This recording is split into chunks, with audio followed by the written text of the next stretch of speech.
Welcome to another exciting edition of the Roundtable Show right here on Republic TV. My name is Samuel Frimpong, your regular host. Over here, we take you through all the topical issues making waves across the country. We will take you through all the front pages of the newspapers. And with me here to do the discussion is no other person than Gabi Ochre from the New Patriotic Party.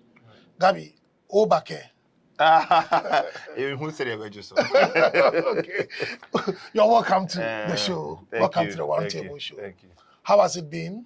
It hasn't been so good. I mean, we lost Akwetia yesterday. It's a painful one, looking at the fight that Skumi put up, won the seat, suffered with court issues, and the pressure that it was in. I think we'll soon be delving into all these matters. Yes. So now, let's go to what the front pages are saying this morning. Right. We start off with the Meridian. All power to King Mahama. Wow, that's quite sarcastic.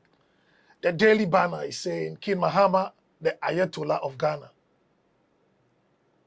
The Daily Searchlight, Mahama sacks Tokonu.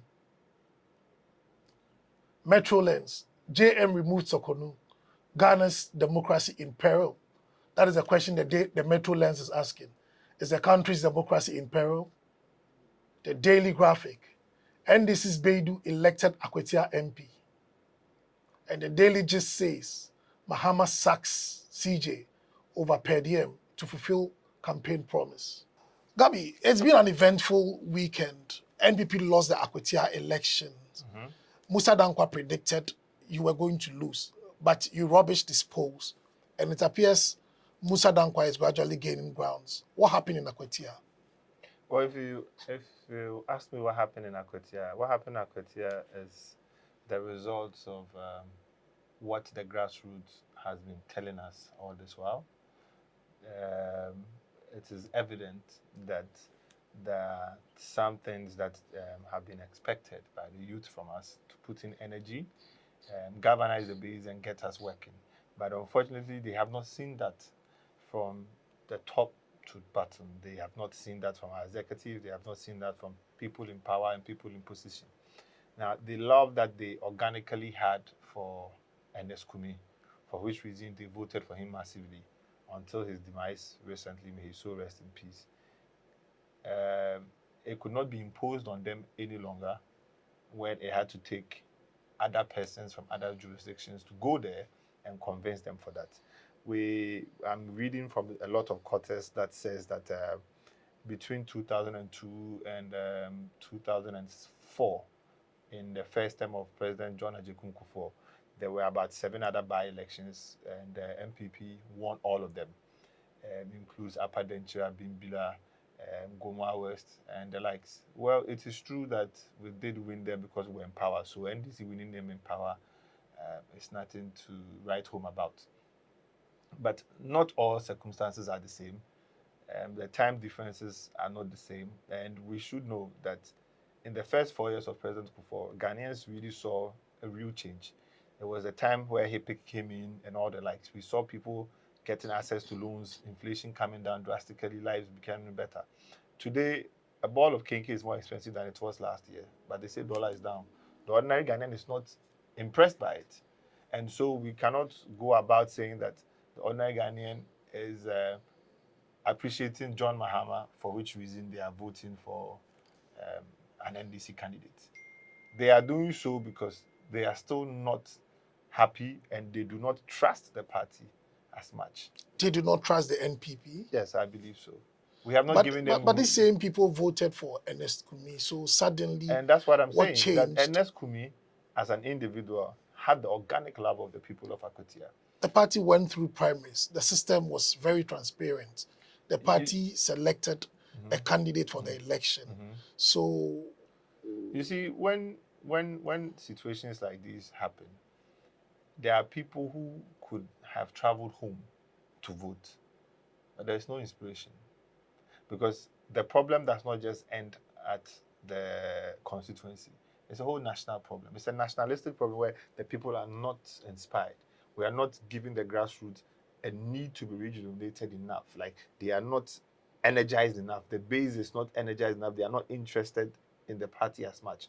So you don't get people even going home to say, listen, for the sake of Ernest Kumi, I'm doing this. But they saw the faces in there. They saw the men who went to the place. They saw the men. And most of these men are men who had positions that helped nobody. So what would you have done differently if you were in the shoes of the national executive? We should I not mean, have been focusing on optics and bragging as if Akwetia belongs to us. We should have made the people know that the party at large has not been for them, and yet they made Ernest Kumi their MP. And so we are in here to apologize for things that have happened in the past, but we are here to assure them that going forward, things will change. You see, when you speak like that to the people, you are not speaking to ignoramuses all over. You're speaking to people who have knowledge to an extent and understand the reason why they need to vote for a candidate. Now, if you cannot give them that, remorse, show them that remorse and give them that respite that, listen, yes, we believe we were wrong in the past. Yes, we believe we sidelined you, but now we want to come together for the good of the party at large.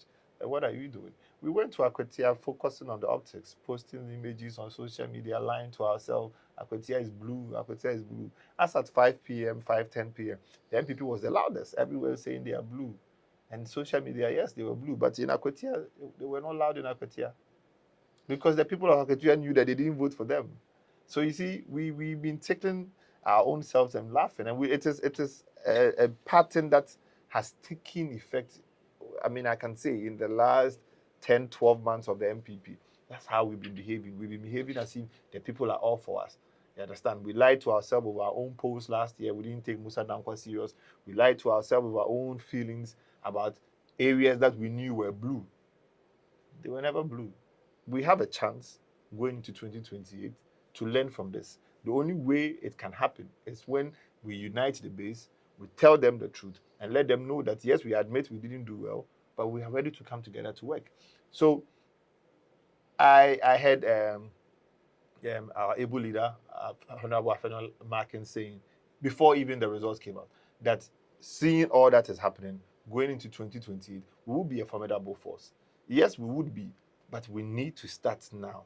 but he was even complaining that most of your people were in Accra, and politics is not for the chicken-hearted or the lily-livered. Exactly so. That is what I'm saying. I mean, I had jotted a lot of things down that I would have said, but he made a sentiment where he said that he was being threatened, and people in Accra were worried for him and asking him to come back. But he was telling the people in Accra that he can't be bothered because politics is not for the weak. J.B. Dankwa laid in the cells in Sawam on the cold floor till he died because he believed in an ideology and a principle. President Ronald of blessed memory believed in a principle. He was kept in cells to his release. That is what politics is about. You believe in something, you stand for something, and act for that thing. Now, he was there knowing very well people had threatened his life. They needed him dead. But he said, the grassroots are here working, and I should be in Accra. It doesn't make sense. Now, some of the grassroots who were people who have to vote, you see, the people who left because maybe they were inspired by some leadership going there, are not people who were genuinely going to vote in Akwetia because they are not from that constituency or they are not registered voters. But the people over there also needed to see some face. They needed to see some form of organic lobbying there to take the risk to come out. But these optics are also very important in No one politics. says it is not. You can't rule that out. Yes, no when one you says it's not. Coming in terms of strategy for a by-election. The people should have seen a formidable party. NPP says here were dumb. So where are the numbers? Because NDC members were trooping to Akwetia. You understand? So I don't think you are trying to sweep away the facts that these optics are also very important when it comes to politics. Let me add this. I'm not sweeping away the fact that optics are important, but in the Ghanaian politics or the politics of today, as much as optics are important, groundswork are very much more important. There are things that we do that galvanizes the base that does not involve the camera. There are door-to-door engagements that we do that does not need the camera. Are you saying your party did not do that? I'm saying my party failed at that. They may believe that they did enough, but they failed at doing much more for us to actually gain the trust of the people again. So the people did not trust us. They don't feel it. They don't see any hope in us. Listen, We had Honorable Collins Dowda, longest serving person in the Parliament of Ghana, boldly saying that if the people voted against the MPP and if he was president, their roads and infrastructure will not be done. That was a bold statement, telling the people that is it a reasonable thing to say? it is. Excuse my language. I mean, for how bad our security showed themselves over there when notable people were being beaten in front of the police. I would also want to be very careful with the kind of things I can even say, so I don't get myself lynched by a mob and I won't have the police to even come and rescue me. So all I'll say is that for an older person as that, I don't think that is the kind of language he should have spoken. But that is what politics is about. For those who are so angry, I beg to differ, and I will ask again. We are the MPP. We are a party of intellectuals. Elitism does not belong in politics here in Africa. That does not mean to say we should be brutish and we should be acting like cannibals. But what I'm saying is, you need to say what the people need to hear so they are inspired to move. Maybe going the Azoka way.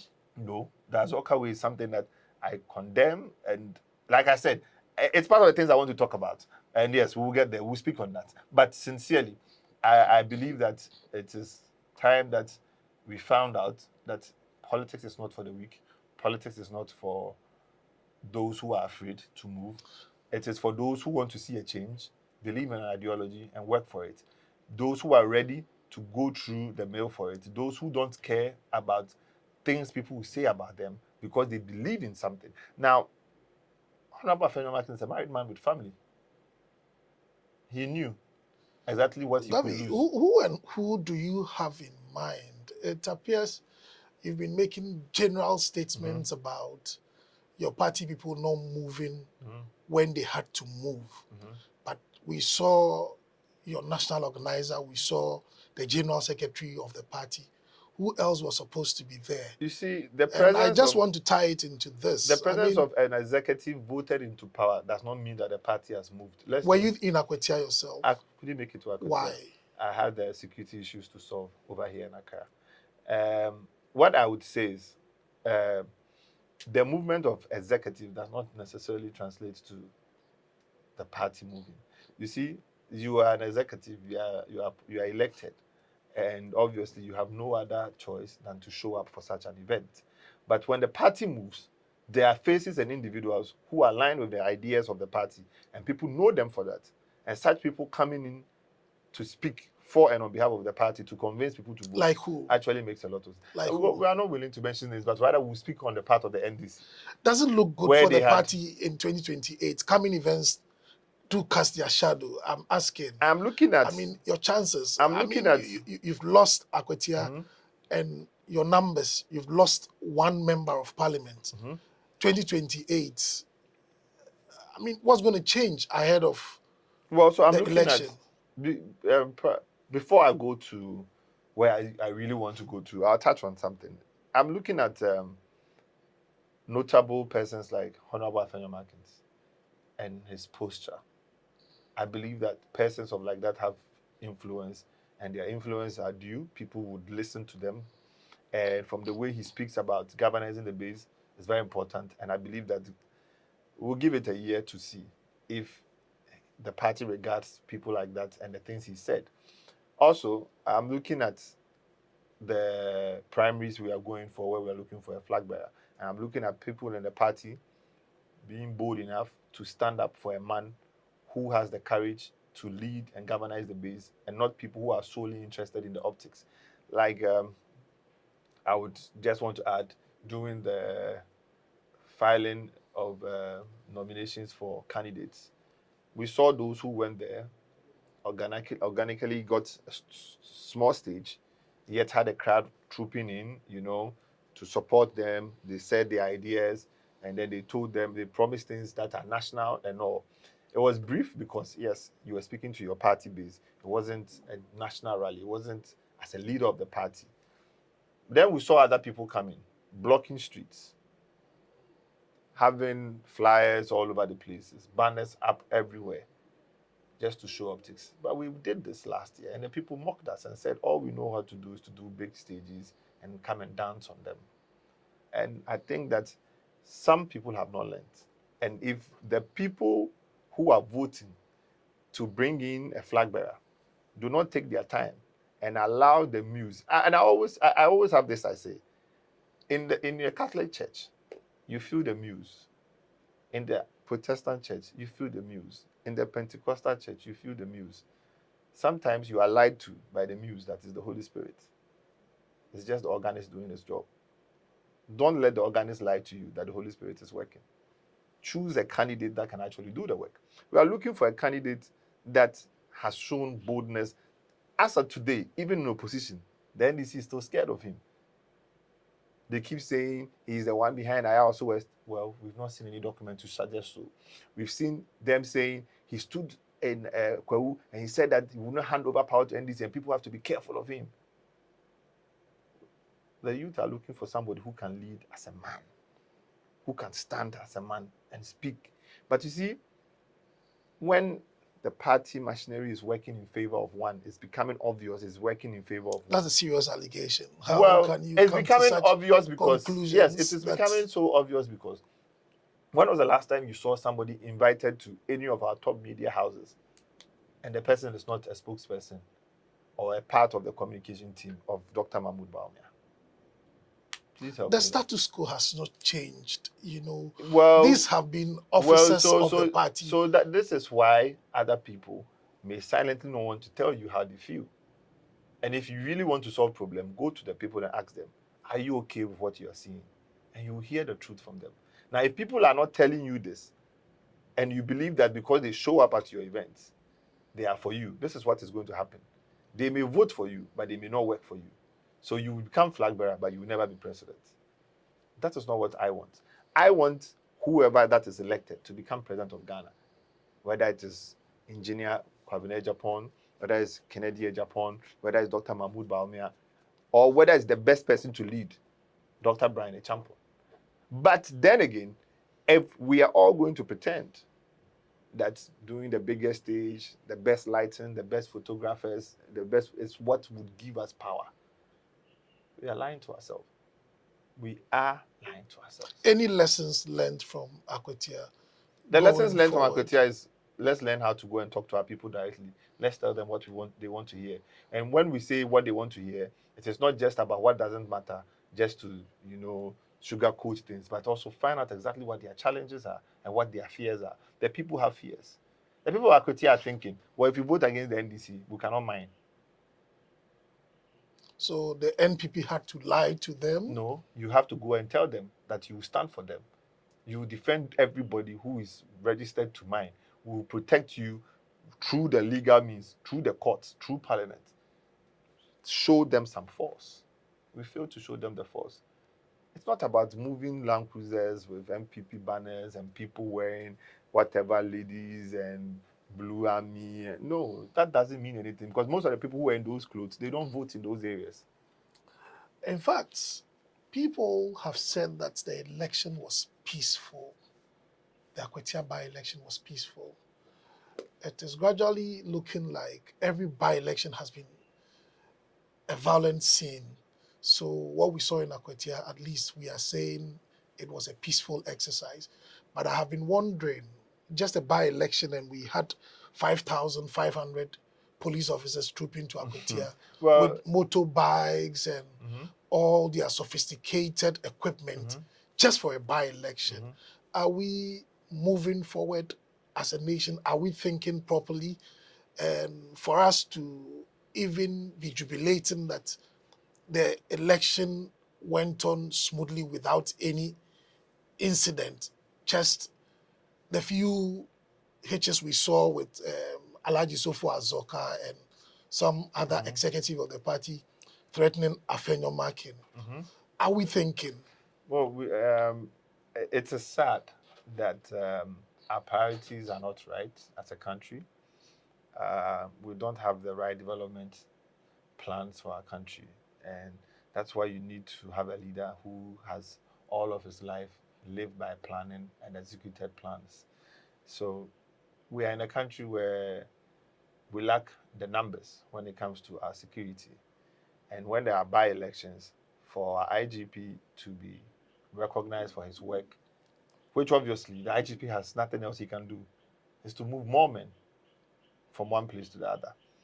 Now, if the IGP had 50,000 police officers across the 16 regions, we'll be talking somewhere, let's say, 3,000 policemen per region.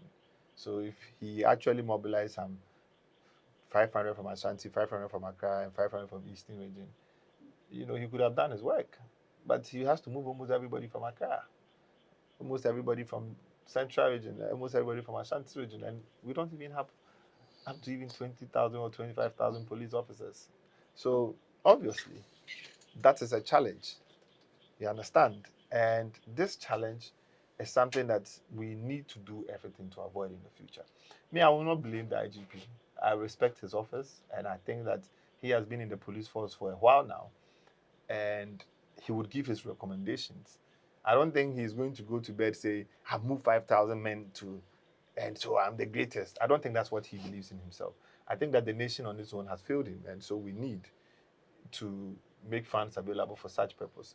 Also, with regards to the violence, I watch Chairman Osman and Mr. Zoka's situation. I heard Chairman Osman being jovial. Everybody thought it was a joke. He was smiling with a gentleman, being playful. From nowhere, he moved to him, tried to attack him, hit him on the mouth, insulted him, mentioned his mom and the likes. He even went on, Chairman Osman even went on to say, "Listen, you are my brother." But this is for one reason I will respect Chairman Osman. This incident would forever make me respect him. I mean, I don't vote in his constituency, but if he calls me to come and campaign, I would. Yes, any day, I would go for him. Listen, he said to him that, "You are my brother. We are both Dagombas." Listen. Number two, there's a culture among the Dagombas that allows them not to disrespect or respond to the elderly, no matter how wrong the elderly is. He stood and watched the man push him, heckle him, punch him, nothing. Even another guy passed behind and slapped him. But because his altercation was with the man, he ignored it and he left, still smiling. The only thing he did was to report the matter to the police, as it should be. We saw Nana B with Mr. Yamin. We saw Nana B with Mustafa Gbandi. Very nice. Those were beautiful scenes. Very beautiful scenes. Those were beautiful. So these are things that could be repeated by Chairman Azoka, but I don't know why he took that stand. I think the election is taking all our time. But something also very dramatic happened this week. Mm-hmm. Yes. The dramatic action of the Chief Justice, Justice Tokonu. Right. The NDC and government is insisting that the president adhered to the Constitution, Article 146. Mm-hmm. That clearly stipulates how the Chief Justice could be removed for stated misbehavior. Mm-hmm. And the president put together a committee.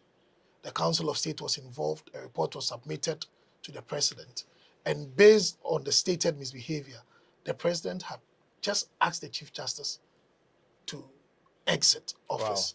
Wow. And I don't know why the NPP is crying foul. Well, the NPP is not crying foul. Ghanaians are crying foul.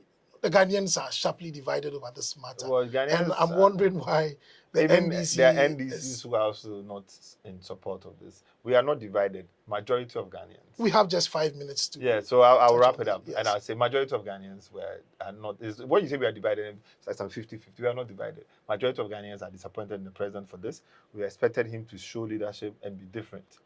We expected him to be different from the NPP. Be different from the Akufo-Addo he claimed was a tyrant and was going about doing things on his own without recourse to the law.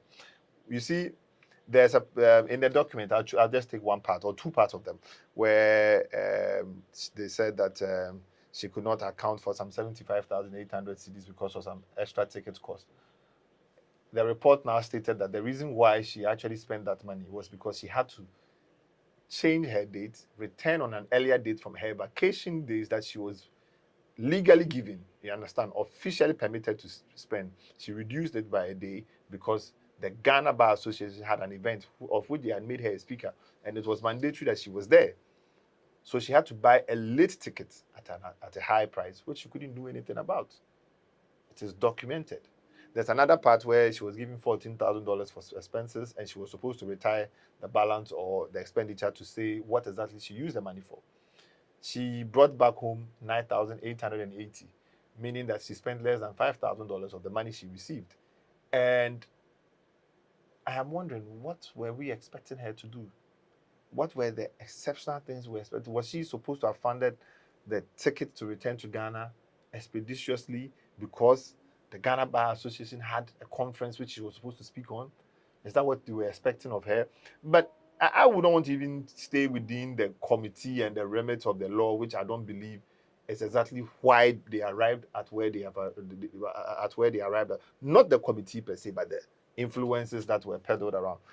I mean, prior to the election, we heard these things. We thought there were rumors. Then we heard some significant people say them. We heard them say we had to remove the Chief Justice. And after that, we will take out the EC.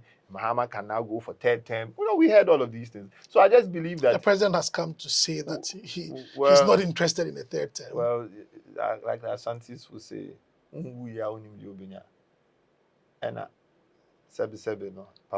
you have any reason to doubt the president on this matter? Oh, we know him. I don't trust John Mahama. I don't trust His Excellency. I would respect him and call him His Excellency John Dramani Mahama. I don't respect some of the things he says because I don't believe it. That he would actually live by it until he does it. So until 2029, January 7th, another person is sworn in the name of Dr. Brian Champon or whoever. I don't believe that whatever John Mahama is saying should be taken wholly. I mean, you should take it with a pinch of salt. I believe that tomorrow we'll hear something. I believe that by the third year we'll hear the greatest scandal ever. I have seen his presidency. I have witnessed him. I didn't witness him as a young boy. I witnessed him as a businessman, and I know what he can do. I don't trust him, and I don't believe in what he has said. He's only come to calm the waters. And maybe, it still remains maybe, when he has his own Chief Justice and has his own EC, we'll find out who would be president. I think this conversation will go on and on, even after today. Right. Yeah, viewers, this is all what time will allow us for. Thank you very much, Gabi, for coming. It's always a pleasure having you. Thank you. Obake. It's always a pleasure having you. Thank you so much. Right. All too soon, we've come to another exciting edition of the Roundtable Show here on Republic TV. Thank you very much for making time to watch, and make a date with the same time on Friday.